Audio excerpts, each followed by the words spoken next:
Right, so part of the coaching part, coaching for polocrosse, not just the horsemanship, but for me, polocrosse is a horse sport played with a ball, but it's also a team sport first. Mostly because I'm not that talented to play the game without my team helping me out and without my horse helping me out. So when coaching, I just came up with some of the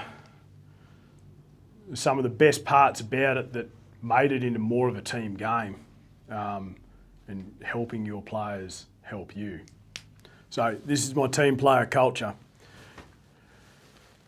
Time and space is the most important thing on the field. You need time and space to do your manoeuvres. When you're defending, it's the opposite. You want to try and take their time and space away from them. So that's just doesn't matter whether you play the international game or the Australian game. Doesn't matter. That's just an integral part of the game. So I will create time and space for my ball carrier. It means that instead of just watching them when they get the ball, oh, good luck, have fun. I didn't get the ball. And no, you need to create time and space for your ball carrier, because every goal you score, it's the team's goal. Even though the number one throws it, that's how you win or lose games. You throw more goals than the opposition. So help them out as much as you can. And I will wait, the most important word here is wait, for my players to create time and space for me. So if you get the ball, right, instead of rushing past and have everyone chasing you, including your own teammates, if you can just hold and just wait, and not talking like you don't have to get stopped and wait.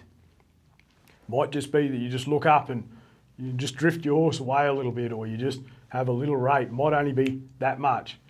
And particularly when you're playing with lesser players, someone's come up and they're playing a 2 and they come up from the grade below, they're playing a 2. If you can just give them, it's not that they don't know what to do, it's just there's a reason why they're in a lower grade there's a reason why they normally play in a lower grade, is because their reaction times, their thinking and their ability to get the job done isn't as good.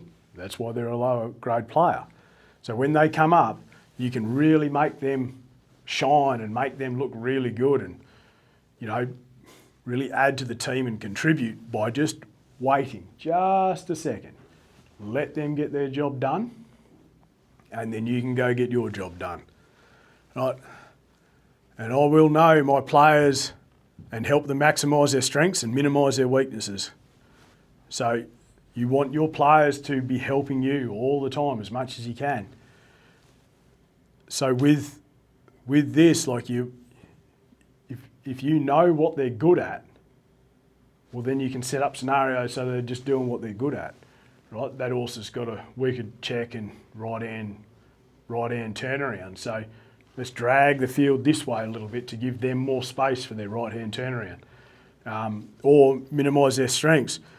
If they're riding some big fire-breathing dragon and they get the ball, and you can see them that they're wrestling with their horse a little bit and he doesn't want to get stopped for them, rather than screaming at them, give me the ball, right? So now they have to not concentrate on their horse, and now they have to just give you a Hail Mary pass. Probably what would have been better is just put your racket down and just wait for them to wheel a left-hand circle, come back, get their horse into control. Oh, now it's on. Now we can go and finish this play off, rather than putting everyone under pressure running into a dud corner. Because if you can help, especially with the horsemanship part, if you can help them train their horse on field, maybe next time when they get that ball and they are screaming down the sideline, that horse isn't fighting them anywhere near as much.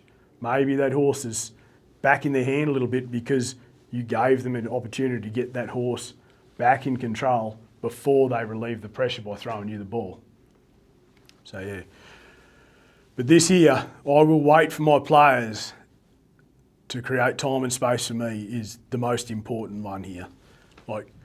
So my wife plays and she only started playing when we were together.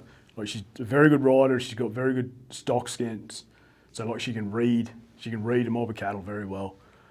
But also she's very team team orientated, but she's also running on like 4 points. And she's like, we've won a few A grades together because I give her the time to get her job done, right?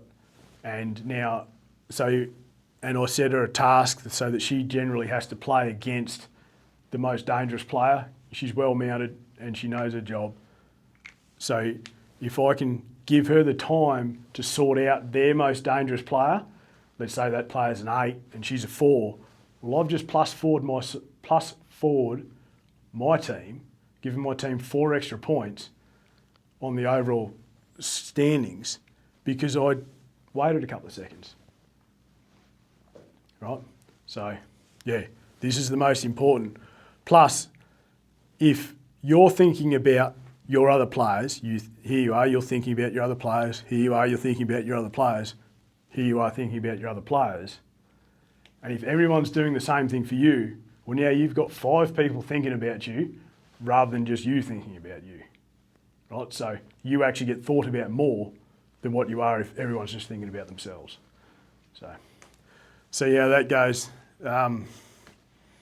It's a lot easier when you're all working together because you can only throw one goal at a time.